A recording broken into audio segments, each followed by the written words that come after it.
चलिए मेरे साथ आइए और बेधड़क होके बातें करते हैं।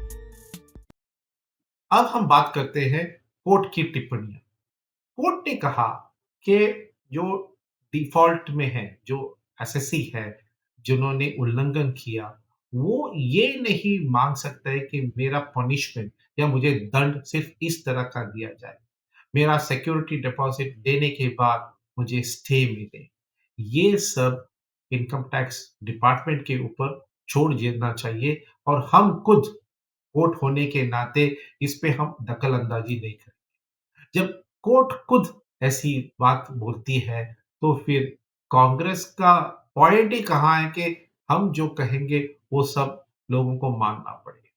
कोर्ट ने ये भी कहा कि कांग्रेस पार्टी वापस आईटी-एटी के पास जा सकती है और फिर अपील कर सकती है डिपॉजिट के ऊपर। और आईटी-एटी जो ट्रिब्यूनल है, उनको उनके दलील को सुनना चाहिए। इतना तक छूट दिया गया। कोर्ट ने ये भी कहा कि कांग्रेस पार्टी के पास आर्थिक शक्ति बहुत अच्छी तरह से उनके पास है। उनके एसेट्स हैं, उनके पास पैसे हैं और वो ये नहीं कह सकते कि इस ऑर्डर की वजह से हमें तकलीफ हुई है। इसके बाद और एक मज़ेदार मुद्दा उन्होंने उठाया।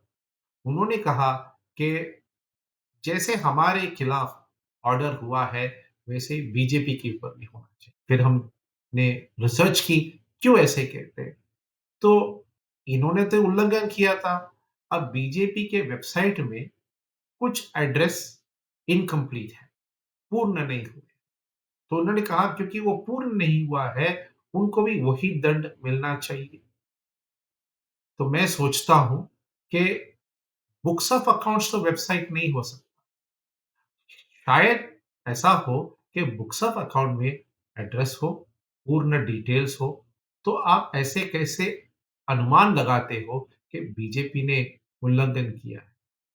इसके बारे में जब मैं सोचता हूँ, तो एक एक छोटा-सा खता मेरे मन में आ जाता है और वो है 2 स्कूल बच्चों की। एक बच्चा बहुत मस्ती करता है, तो टीचर उसको दंड देती है। तो बच्चा कहता है कि मैं दंड स्वीकार नहीं करूँगा। टीचर पूछती है क्यों? क्योंकि दूसरा जो बच्चा है उसने भी थोड़ी शरारत की, आप उसको भी दंड दे दीजिए। जब तक आप उसको दंड नहीं देते हो, तब तक मैं अपना दंड को स्वीकार नहीं। पर विधि-विधान में ऐसा नहीं होता है।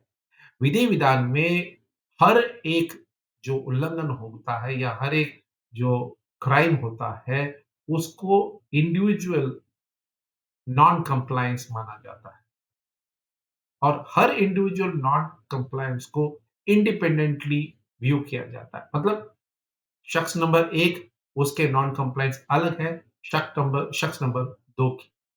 आप ये नहीं कह सकते हो कि क्योंकि मुझे आपने दंड दी है, आप दूसरों को भी दंड दें। ऐसा लीगैलिटी में काम नहीं होता है।